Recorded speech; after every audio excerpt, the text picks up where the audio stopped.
অন্তর্বর্তী সরকারের দায়িত্ব নেয়ার পরই চুক্তিগুলো নিয়ে আলোচনা শুরু হয় এবং যথাযথ পর্যালোচনার মাধ্যমে এই সিদ্ধান্ত নেওয়া হয়। এমনই একটি ক্যাপশনে গত 19 অক্টোবর সামাজিক যোগাযোগ মাধ্যম ফেসবুকে একটি ছবি শেয়ার করেন যুব ও ক্রীড়া উপদেষ্টা আসিফ মাহমুদ সজীব ভুঁইয়া। ছবিটি হাসিনা সরকারের আমলে ভারতের সাথে করা চুক্তির তালিকা, যা বর্তমানে বাতিল করা হয়েছে বলে দাবি করে ফেসবুকে পোস্ট করেন তিনি।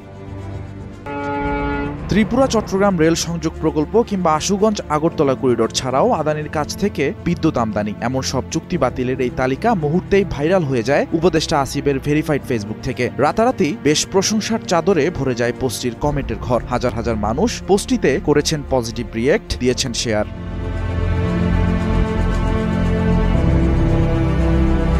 কিন্তু দুদিন না যেতেই আসিফ মাহমুদ সজীব ভুঁইয়ার এই পোস্ট নিয়ে পররাষ্ট্র উপদেষ্টা মোহাম্মদ তৌহিদ হোসেন বলেন, উপদেষ্টা রিটুইট করেছেন তাদের একটা কমেন্ট সহ। কমেন্টটা নিয়ে আমি কোনো কমেন্ট করতে চাই না, হয়তো এটা উনি না করলেও পারতেন। আসিফ মাহমুদ সজীব ভুঁইয়ার ভাইরাল হওয়া পোস্টটিতে মোট 10টি চুক্তি বাতিলের তালিকা থাকলেও পররাষ্ট্র উপদেষ্টা জানান, ভারতের সাথে এখন পর্যন্ত কেবল একটি চুক্তি বাতিল করা হয়েছে, বাকি কয়েকটি চুক্তি নিয়ে পর্যালোচনা চলছে। একমাত্র লাস্টে যেটা ছিল জিআরএসি, মানে জিআরএর সাথে যে আমাদের একটা টাকবোট কেনার চুক্তি ছিল, এটা আমরা বাতিল করেছি। কারণ বাতিল করা হয়েছে এটা করে দেখা গেছে যেটা বাংলাদেশের জন্য খুব লাভজনক না।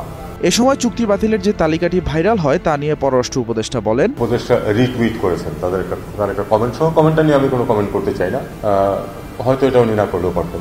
এখন যে তালিকাটা এসেছে ওখানে, এটা সঠিক না, এর অধিকাংশ এক্সিস্ট করে না আদৌ। একটি মাত্র চুক্তি গার্ডেনিজের শিপইয়ার্ডের সাথে যে চুক্তিটা ওটা বাতিল করা হয়েছে, একটু কমে জানি, এটা তো অনেক পুরনো, অনেকদিন আগেই করা হয়েছে। বাকিগুলোর কয়েকটি আছে যে বিভিন্ন পর্যায়ে আছে এবং ঠিক ওই নামের নেই, অন্যরকম ডেসক্রিপশনের কিছু আছে।